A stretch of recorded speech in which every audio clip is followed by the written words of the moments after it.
जय श्री राम दोस्तों, स्वागत है आप सभी का आज क्लास में। तो आज आप लोग करने वाले हैं अभ्यास प्रश्न 5.1 जो कि आपकी क्लास 10 बालाजी प्रकाशन की बुक का सलूशन है। तो चलिए करते हैं स्टार्ट। देखिए पहले तो आपको हम कुछ हिंट दे देते हैं, जैसा कि कोई भी, जैसे आपका ये कौन सा चैप्टर है, अरिथमेटिक प्रोग्रेशन है, ठीक है ना। तो आपको देखिए एक सारणी मिलेगी, क्या मिलेगी, एक सीक्वेंस मिलेगा, सारणी मिलेगी। जैसे कोई भी सीक्वेंस की बात करें, जैसे जगह 2 लिखा हुआ है, 4 लिखा हुआ है, 6 लिखा हुआ है, 8 लिखा हुआ है, डैश डैश डैश करके आप एक ही सीक्वेंस लिखा हुआ है, यानी कि सारणी लिखी हुई है, समझ गया ना, श्रेणी लिखी हुई है, ठीक। अब इसमें कहेगा आपको, देखिए 2 से 3 फार्मूला हम बता देते हैं, उन्हीं के बेस में अभी पूरी एक्सरसाइज को सॉल्व कर लोगे, ठीक है ना। ये आपके मान लीजिए चलिए, ये क्या है आपका एक एग्जाम्पल है, ठीक है ना, क्या है आपका ये एक एग्जाम्पल दिया गया है। अब जैसे कि हम पहला एक फार्मूला बताते हैं an, ये क्या है आपका an, यानी कि टोटल नंबर इसको कह सकते हो और लास्ट नंबर भी कह सकते हो। देखिए आप इसको टोटल नंबर भी, देखिए ये t से हो जाएगा टोटल और n से क्या हो जाएगा नंबर हो जाता है, ठीक है ना, आपकी पूरी संख्या यानी टोटल नंबर हो जाता है। और इसी को आप लास्ट नंबर यानी कि l से भी डिनोट करते हो, क्या करते हो, l से भी डिनोट कर सकते हो आप, ठीक है ना। तो यहाँ से आप क्या लिखोगे, फार्मूला होता है आपका a प्लस n - 1d, ये आपका फार्मूला होता है। अभी फार्मूला क्या कहता है उसके बारे में समझते हैं। ए हमारा क्या होता है, जो आपको ये फार्मूला में पहला लिखा होता है ए, तो ए को हम क्या कहते हैं, इसको कहते हैं हम पहला पद कहते हैं। क्या कहते हैं, पहला पद। जैसे कि आपको ये लिखा है ना 2 4 6 8, इसको क्या कहते हैं, ये पहला पद हो जाएगा, ये ए हो जाएगा आपका। इतनी बात आपको समझ में आ गई है भाई साहब। चलिए आ गई है तो आगे चलते हैं। उसके बाद जो आपको ये एन दिया गया है, क्या दिया गया है, एन दिया गया है। ये क्या होता है, आपकी पदों की संख्या होती है। क्या होती है ये होता है आपका पदों की संख्या। पद क्या होते हैं, जो आप ये लिखे ना 2 4 6 8, ठीक है, आपके पद हैं। तो हो जाएगा पदों की संख्या, क्या हो जाएगा आपका, ये पदों की संख्या ठीक है ना, नंबर ऑफ टर्म्स। चलिए, और ये 1 तो आपको पता ये नंबर है, 1 है, इसका कोई मतलब है, ठीक है ना, सीधे सीधे माइनस करना है। और डी क्या होता है, डी होता है आपका कॉमन डिफरेंस है, इसी क्या कहते हैं, सर्वांतर कहते हैं। सर्वांतर, सर्वांतर का मतलब क्या होता है, जो सभी में एक समान अंतर हो, क्या हो, सभी में एक समान अंतर को ही क्या कहते हैं, हम सर्वांतर कहते हैं। अब देखिए सर्वांतर मतलब उसको भी बता देते हैं, सभी में कैसे अंतर होगा एक समान। जैसा कि लिखा हुआ है ये 2 4 6 ऐसे कुछ लिखा हुआ है। देखिए इसके बीच में कितने का गैपिंग है, 2 की गैपिंग है। इसके भी बीच में कितने गैपिंग है, आपकी 2 की गैपिंग है। देखिए दोनों के बीच में 2 की गैपिंग है ना। और इसके आगे यदि हम लिखेंगे तो 8 लिखेंगे, इसके बीच में कितनी गैपिंग रहेंगी, 2 की गैपिंग रहेगी, है ना। तो यही क्या हो जाएगा, आपका सर्वांतर हो जाएगा। अब देखिए सभी क्वेश्चन में तो आप डायरेक्ट नहीं बता सकते हो कितनी गैपिंग है, तो आपको देखिए एक फार्मूला निकल के आया है सर्वांतर के लिए। तो सर्वांतर जितनी चीज़ें आपको हम ये बता रहे हैं इंट्रोडक्शन में, यही आपकी काम आएंगी हर क्वेश्चन में। तो सर्वांतर यानी डी निकालने के लिए क्या करना है आपको, a2 माइनस में a1 करना है। अब भाई साहब ये a2 a1 क्या है, देखिए जो आपको ये हमने लिखा था ना 2, 4, 6, 8, 10 ऐसे लिखते चले जाएंगे। तो आपको देखिए ये क्या हो जाएगा आपका, ये a1 हो जाएगा, ये a2 हो जाएगा, ये a3 हो जाएगा, ये a4 हो जाएगा, ये a5 हो जाएगा, ठीक है ना। देखिए आप किसी से भी कुछ माइनस कर लीजिए, चाहे 3 वाले से 2 को घटाइए, चाहे 4 वाले से 3 को घटाइए, आएगा आपका डी ही आंसर, ठीक है ना।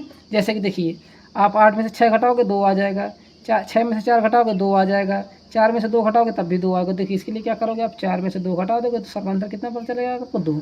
अब देखिए कुछ लोग क्या हो गए, अभी तक बने रहे होंगे वीडियो पर। अब इतना ही इंट्रोडक्शन है, ये समझ लिया है ना आपने, तो अब चलिए क्वेश्चन की तरफ चलते हैं। आपका क्वेश्चन क्या कहता है, कह रहा है यदि इस एक समांतर श्रेणी के 3 क्रमागत, यानी क्रमागत का मतलब क्या हो जाएगा, क्रम के अनुसार दिए गए हैं 4/5 x तथा 2 और x का मान आपको क्या करना है, ज्ञात करना है। देखिए इससे आसान तो आपको कोई क्वेश्चन हो ही नहीं सकता। क्यों ऐसा, देखिए हम क्यों कह रहे हैं। देखिए जैसा कि आपको पहला क्वेश्चन कह रहा है 3 क्रमागत पद दिए गए हैं, तो हम तीनों क्रमागत पद को लिख देते हैं 4/5 और कॉमा लगा लेते हैं x, कॉमा लगा लेते हैं 2। ये आपके 3 क्रमागत पद दिए गए हैं, 3 ही दिए गए हैं। आपको x का मान बताना है, किसका मान बताना है, x का मान बताना है। देखिए है तो बहुत ही आसान, पर आपको समझना होगा पहले रफ वर्क।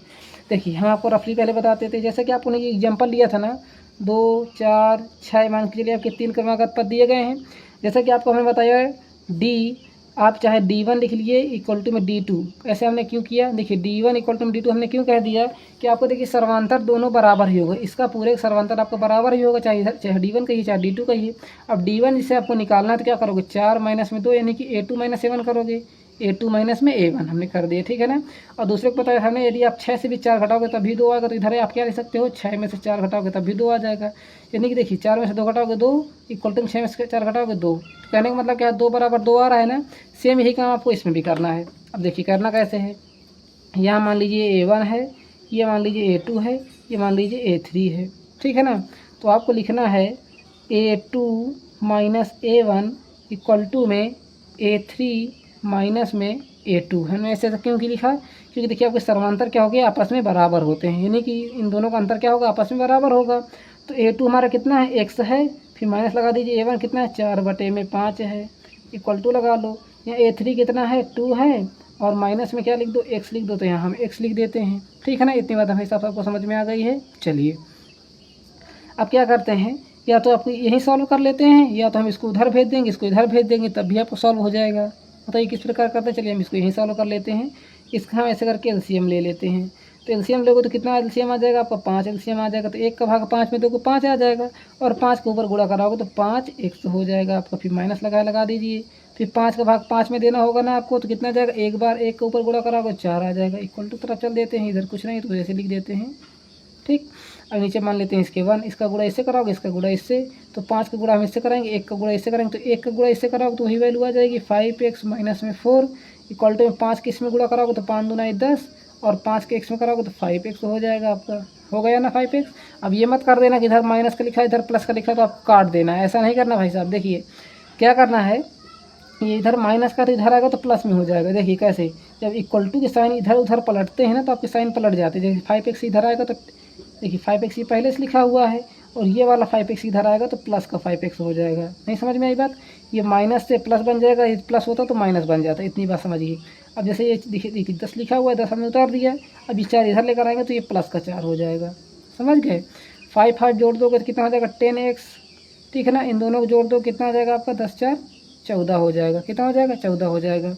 अब देखिए हमने क्या लिखा है, 10x बराबर में क्या लिखा है, 14 लिखा है, तो x बराबर आपको कितना आ जाएगा यहाँ से, बताइए, 14 बटे में आ जाएगा 10, 10 इसके बटे में चला जाएगा, दोनों काट दीजिए, 2 से 2 7 14, 2 5 10, यानी 7/5 आपको क्या हो जाएगा, करेक्ट आंसर हो जाएगा। इस प्रकार आपको करना है।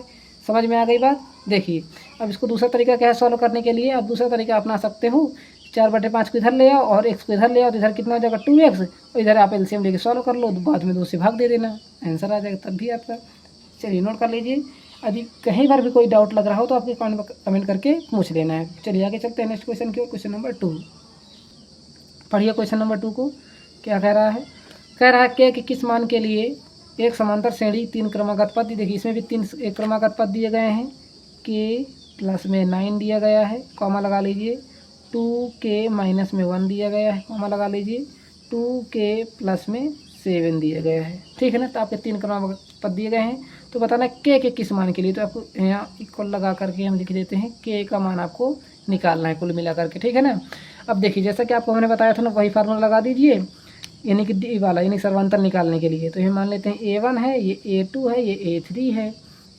तो जैसा कि आपको हमने बताया था कि A2 माइनस A1 किसके इक्वल टू हो जाएगा आपका, A3 माइनस में A2 के होगा। देखिए आप दूसरे वाले से पहले वाले घटाओगे, चाहे तीसरे वाले को दूसरे वाले को घटाओ, बात वही रहेगी, सेम वैल्यू आपकी आने वाली है। ठीक है ना।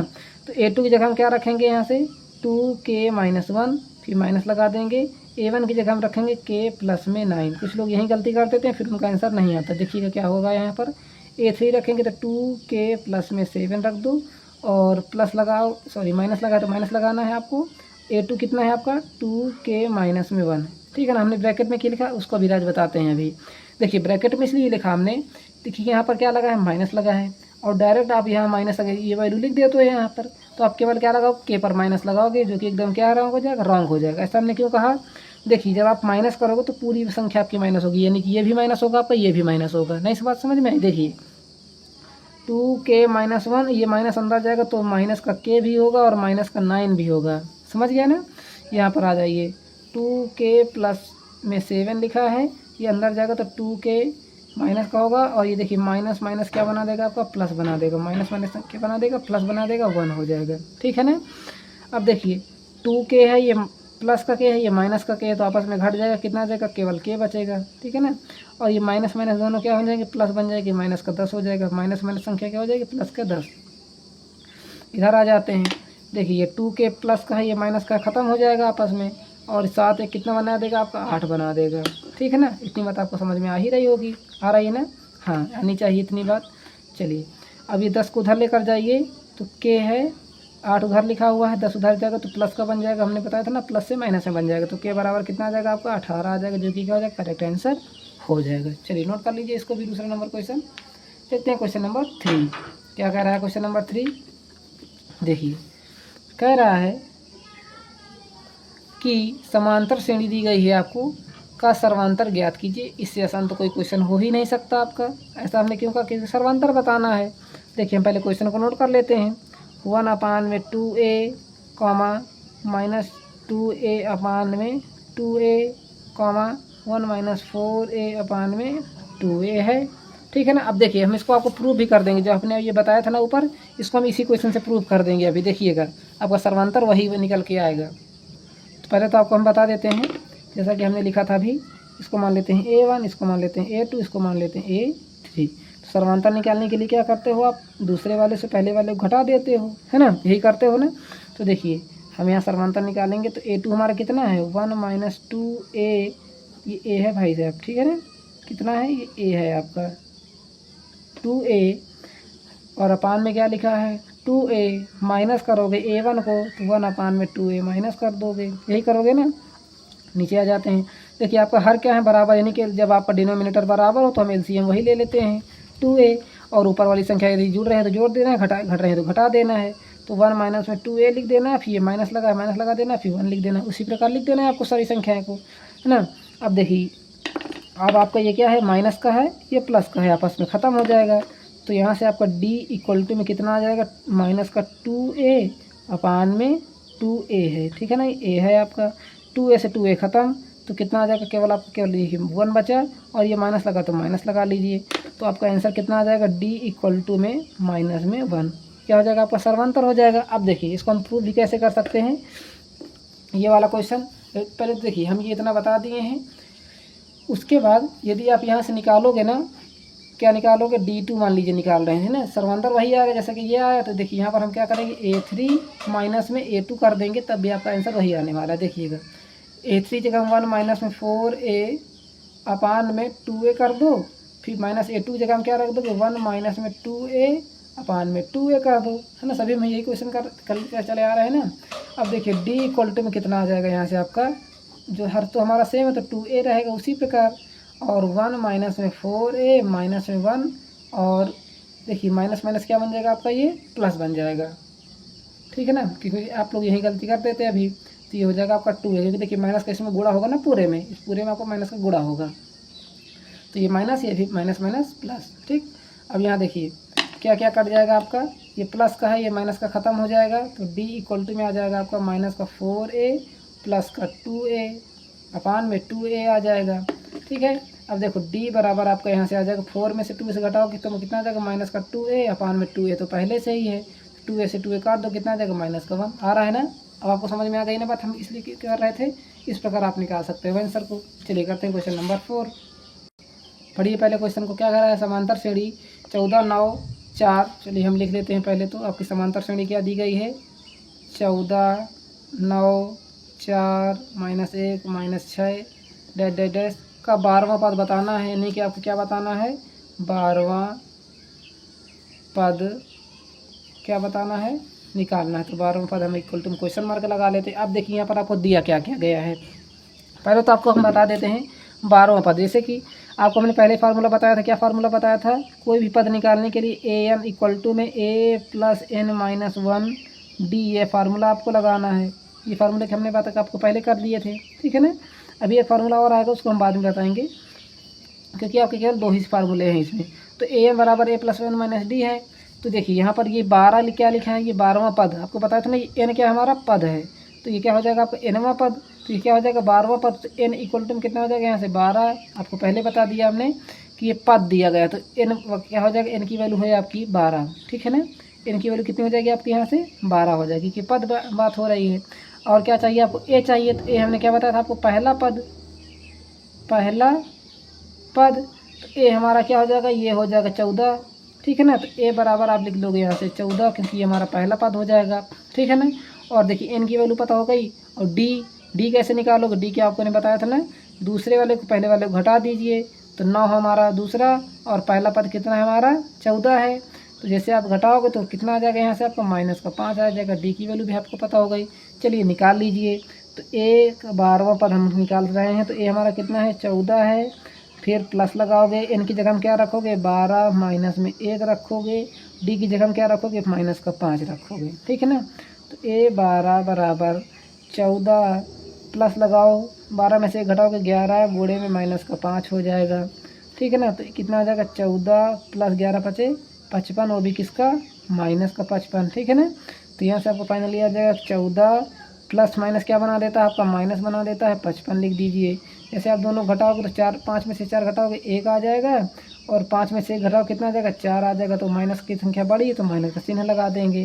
तो ए का 12वां पद कितना आ जाएगा, -41 हो जाएगा, जो कि क्या हो जाएगा, वह करेक्ट आंसर हो जाएगा। नोट करिएगा। कहीं पर भी कोई डाउट हो तो कमेंट बॉक्स में पूछ लीजिएगा, और कोई भी आपको एक्सरसाइज चाहिए तो उसको भी कमेंट बॉक्स में बता देना है, ठीक है ना। चलिए आगे चलते हैं नेक्स्ट क्वेश्चन की ओर। क्वेश्चन नंबर 5 क्या कह रहा है, कह रहा है 5, 11, 17, 23 का nवां पद बताइए। देखिए इसमें कह रहा है 12वां पद बताइए, इसमें कह रहा है nवां पद बताइए। तो इसको भी आप बता सकते हो, कोई दिक्कत वाली बात नहीं है। चलिए क्वेश्चन नंबर 5 है हमारा, 5, 11, 17, 23 ... कह रहा है nवां पद बताना है, nवां पद। जब आपको देखिए nवां पद की बात हो जाए तो हमने क्या फार्मूला बताया है, an बराबर पहला पद प्लस n-1 डी, ये हमने आपको फार्मूला बताया। बस इसी फार्मूले हमको रख देना है। तो यहाँ से देखिए सभी के पहले आपको वैल्यू निकालना होगा। तो ये हमारा क्या है, पहला पद है, तो आपको पता हो गया हो आपका अब तक ना। तो ये हो जाएगा 5, उसके बाद n, तो nवां पद है, तो n = में आपको n ही रखना है क्योंकि आपको n का पद बताना है। उसके बाद क्या निकालना होगा आपको, डी। तो डी कैसे निकालोगे बताइए, डी कैसे निकालोगे, दूसरे वाले से पहले वाले को घटा के, है ना। तो A2 माइनस में A1 करके, तो कितना है 11 माइनस में A1 कितना आपका 5 है। तो D बराबर आपका कितना आ जाएगा, 6 आ जाएगा। कितना आ जाएगा, 6 आ जाएगा। बस रख दीजिए सभी की वैल्यू। तो AN बराबर हो जाएगा यहाँ से, ये देखिए A है, तो ये पहला पद कितना है, 5 है। प्लस लगाइए, n की जगह में n रहने दीजिए, -1 लिख दीजिए, और d की जगह में क्या रख दोगे आप, 6 रख दोगे। तो 6 रख दो यहाँ पर, ठीक है ना। तो AN बराबर हो जाएगा यहाँ से 5 प्लस 6 का अंदर गुणा कराओ तो 6n, 6 के इसमें कराओगे तो माइनस का हो जाएगा आपका 6, ठीक है। तो AN बराबर आपका यहाँ से आ जाएगा 6n, उसी प्रकार लिख दो। और देखिए माइनस का 6 है और ये 5 है प्लस का, तो 6 में से 5 घटा दो, कितना आ जाएगा आपका, 1 आ जाएगा। तो ये क्या आ जाएगा आपका nवां पद हो जाएगा, 6n-1। इस प्रकार आपको करना है, समझ गए ना। चलिए आगे चलते हैं नेक्स्ट क्वेश्चन की ओर। क्वेश्चन नंबर 6 क्या कह रहा है, देखिए कह रहा है समांतर श्रेणी, पहले हम नोट कर लेते हैं क्वेश्चन को। इस प्रकार आपका दिया गया है, समांतर श्रेणी दी गई है ना, 72, 63, 54 ... का कौन सा पद शून्य है। देखिए क्या कह रहा है, कौन सा पद आपका शून्य है ये बताना है, यानी कि n की वैल्यू आपकी कौन सी 0 है ये बताना है। तो इसको हम थोड़ा सा और ऊपर कर लेते हैं। ये आपको देखिए n = में 0 रखना नहीं है, ठीक है ना। आपको बताना है कि n की कौन सी वैल्यू 0 आ रही है, यानी कि AN बराबर आपका क्या है, 0 है। कौन सा पद आपका 0 है ये बताना है, ठीक है ना। तो n की वैल्यू आपको निकालना है, क्या निकालना है, n की वैल्यू आपको निकालना है, ठीक। फिर समझ लेते हैं क्वेश्चन को। खरा समांतर श्रेणी आपको दी गई है का कौन सा पद शून्य है, यानी कि आपको बताना है कौन सा पद शून्य है। तो देखिए AN बराबर आपको 0 रख देना है क्योंकि आपको बता रहा है शून्य है। उसके बाद बताना है कौन सा पद, तो n की वैल्यू निकालना होगा क्योंकि देखिए n की बात ही तो निकालोगे तभी तो बता पाओगे ये 0 है। चलिए करते हैं। तो यहाँ से आप फार्मूला लिखोगे AN बराबर A + n-1 D रखोगे, ठीक है ना। तो A हमारा कितना हो जाएगा बताइएगा, सभी वैल्यू आप बताइए पहले तो करके वीडियो को। A की वैल्यू आपकी हो जाएगी 72, यानी कि पहला पद। फिर देखिए n, तो n की वैल्यू तो आपको n ही रखना है क्योंकि आपको बताना है कौन सा पद शून्य है। उसके बाद क्या रखना है आपको, D। तो D कैसे निकालोगे बताइए, दूसरे वाले से पहले वाले को घटा करके, यानी कि 63 से आप क्या करोगे, -72 घटा दोगे, ठीक ना। तो जैसे आप घटाओगे तो कितना आ जाएगा यहाँ से आपका 9, ठीक है ना। और किसका, माइनस का 9, कितना, क्योंकि माइनस संख्या हमारी क्या है, बड़ी है। तो D की वैल्यू हो जाएगी आपकी -9। समझ गया भाई साहब इतना तक। चलिए अब सभी की वैल्यू यहाँ रख दीजिए। अब देखिए कह रहा कौन इसका पद 0 है, तो यहाँ से आपको 0 रख देना क्योंकि कह रहा कौन सा पद 0, तो यहाँ 0 लगा देना है आपको, तभी तो निकाल पाओगे, ठीक है ना। तो एक ही जगह में रख दो 72, ठीक है ना। प्लस लगाओगे, n की जगह n रहने दो, -1 रख दो, और D की जगह क्या रख दोगे, -9, ठीक है ना। क्या रख दोगे, -9। अब देखो 72 9 के अंदर गुणा कराओगे, यहाँ प्लस लगा लो पहले तो, ठीक। 9 के अंदर गुणा कराओगे तो माइनस का 9 हो जाएगा, और प्लस माइनस माइनस क्या बना देगा आपका, प्लस बना देगा, 9 हो जाएगा, ठीक है ना। चलिए एक बार हम अच्छे से लिख देते हैं। ये स्टेप आप यहाँ से ख़त्म करिए। इस 72 को इधर लेकर आइए तो माइनस का हो जाएगा आपका ये 72, इधर आ जाएगा।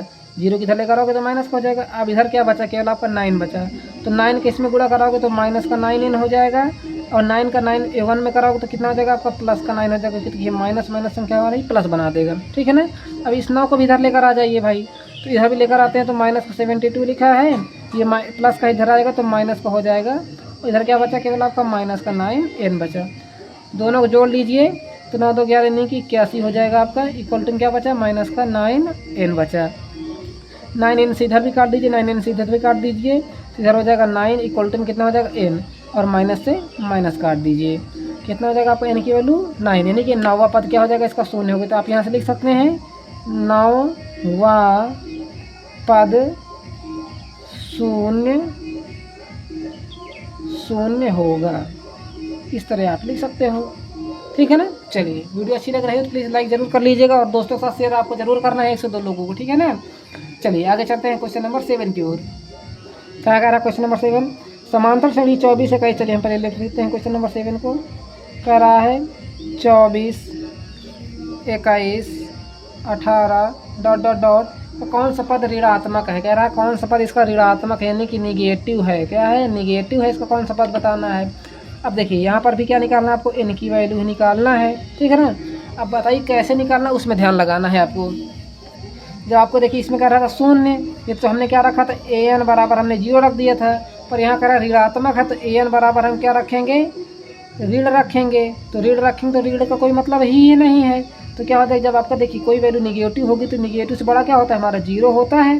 क्या होता है, 0 होता है। तो हम यहाँ लगा देते हैं ग्रेटर देन 0 लगा देते हैं, क्योंकि देखिए जो भी ये वैल्यू किस में आ रही है, निगेटिव में आ रही है। किस में आ रही है, मान के चलिए ये माइनस लगा देते हैं अभी पर, इसमें आ रही है निगेटिव में आ रही है। तो निगेटिव का मतलब क्या हो जाएगा, नकारात्मक हो जाएगा, ऋणात्मक हो जाएगा। ऋणात्मक से बड़ी संख्या क्या होती है, हमारी 0 होती है। तो जो हम an की वैल्यू रखेंगे इधर लगा देंगे, ऐसे करके 0 लगा देंगे, ठीक है ना। तो चलिए, तो an किससे बड़ा है, किससे छोटा, हमारा 0 से छोटा है, क्योंकि इसकी वैल्यू किस में आ रही है, ऋणात्मक में आ रही है। अब तो an का फार्मूला तो आपको पता ही है ना, an बराबर हमने बताया था आपको a + n - 1 d, आपको हमने फार्मूला बताया, तो वही फार्मूला यहाँ रख दीजिए। तो a + n - 1 d किससे बड़ा है, हमारा 0 से हमारा छोटा है। किसका साइन है, छोटे का साइन है। तो यहाँ देखिए a की वैल्यू कितनी हो जाएगी, यहाँ से 24, सभी की वैल्यू लिख दीजिए। तो a की वैल्यू कितनी हो जाएगी, यहाँ से आपकी 24, और n की इक्वल टू में आपको n रखना है। और d की वैल्यू कैसे निकालोगे, दूसरे वाले से पहले वाले को घटा दीजिए। तो 21 माइनस में क्या कर दोगे, 24, तो कितना आ जाएगा, माइनस का 3। d की वैल्यू कितनी आ जाएगी, माइनस का 3। तो सभी की वैल्यू रख देंगे, यहाँ से रख देंगे 24, प्लस लगाएंगे n - 1 रखेंगे, d की जगह रख देंगे माइनस का 3, ग्रेटर देन लगा देंगे 0, लेस देन 0, ठीक है ना। यानी कि हमारा एक चीज़ 0 से छोटा है संख्या है। 24 लिखेंगे, 3 के अंदर गुणा कराएंगे, तो देखिए प्लस लगा देंगे, 3 के अंदर गुणा कराएंगे तो माइनस का 3n, और माइनस माइनस क्या बन जाएगा आपका, प्लस का 3 बन जाएगा, 0 लगा देंगे। अब देखिए 24 को उधर लेकर जाएंगे 0 के, अभी देखिए इक्वल टू 24 को उधर लेकर जाएंगे तो देखिए ये पूरा बचेगा माइनस का 3n प्लस का 3। 24 को उधर लेकर जाइए भाई, 24 को उधर लेकर जाएंगे तो कितना हो जाएगा आपका, यहाँ से 24 हो जाएगा। किसका हो जाएगा, माइनस का 24 हो जाएगा, ठीक है ना। और 3 को उधर लेकर जाएंगे तो माइनस का 3n, माइनस का 24 तो पहले से था, 3 उधर जाएगा तो माइनस का ये भी 3 हो जाएगा, ठीक है ना। अब देखो तो 3n ग्रेटर दैन किससे हो जाएगा आपका, दोनों जोड़ लीजिए तो माइनस का 27 हो जाएगा। इधर माइनस का 3 लगा तो माइनस से माइनस कट जाएगा हमारा। तो n इक्वल टू देखिए 3 से 3 को काट दीजिए, 3 में 27 हो जाएगा, ठीक है ना। किससे हो जाएगा, 27। तो n की वैल्यू क्या हो जाएगी, 9 से बड़ी होनी चाहिए। जो आपकी देखिए n की वैल्यू है 9 से बड़ी आएगी। इसका मतलब कहना क्या है, जो हमारा n है वो 9 से छोटा है ना, 9 से क्या हमारा छोटा है। तो जब आप देखिए n ग्रेटर दैन 9 लिखोगे तो आपकी n इक्वल टू क्या लिख सकते हो आप, 10 लिख सकते हो। क्यों हमने ऐसा लिखा, क्योंकि देखिए 9 से हमारे बड़ा आना चाहिए, क्योंकि देखिए हमारा ऋणात्मक था और ये हमारा 9 क्या है, n से छोटा है। अब जब हम 10 रख देंगे तो क्या हो जाएगा, इससे बड़ा हो जाएगा, ठीक है ना। तो n की वैल्यू कितनी आ जाएगी, 10वां पद हो जाएगा। इसका पद क्या हो जाएगा, 10वां पद हो जाएगा इसका ऋणात्मक। ऋणात्मक आप लिख दीजिएगा, ऋणात्मक, ठीक है ना। क्या हो जाएगा 10% इसका ऋणात्मक हो जाएगा। इस प्रकार आपको करना है इस क्वेश्चन को। अभी समझ में नहीं आया होगा, देखिए क्या करना है। इस बार हमने ऋणात्मक लिया था तो ऋणात्मक हम इक्वल टू में लगा देंगे 0। ऐसा हमने क्यों लिखा, क्योंकि देखिए अब ये माइनस की वैल्यू होगी तो 0 से क्या हो जाएगी, छोटी हो जाएगी। जब हम 0 छोटी रखेंगे तो इधर रख देंगे सभी वैल्यू को और इसको सॉल्व करेंगे तो इनकी वैल्यू आपकी यहाँ से 9 आएगी, पर आपको 9 नहीं रखना कि 9 से बड़ी रखना है, क्योंकि हमारी ऋणात्मक वैल्यू थी लेकिन निगेटिव वैल्यू थी, माइनस की वैल्यू थी। तो माइनस की वैल्यू हमारी 9 आ रही है तो हम इससे बड़ी रख देंगे 10 हो जाएगी, हमारा करेक्ट आंसर हो जाएगा। इस प्रकार आपका आंसर 10 आ रहा है, ठीक है ना। चलिए आगे चलते हैं क्वेश्चन नंबर नेक्स्ट 8। अब देखिए यहाँ से आपके हमने very short answer type question खत्म कर दिए हैं। आपको नेक्स्ट वीडियो में 8 से लेकर के यहाँ तक के आपके पूरे क्वेश्चन कराए जाएंगे। वीडियो अच्छी लग रही है तो प्लीज़ चैनल को सब्सक्राइब कर लीजिएगा जाने से पहले और लाइक कर लीजिएगा। Thanks for watching. मिलते हैं अगली वीडियो में, तब तक के लिए धन्यवाद। जय हिंद, वंदे मातरम।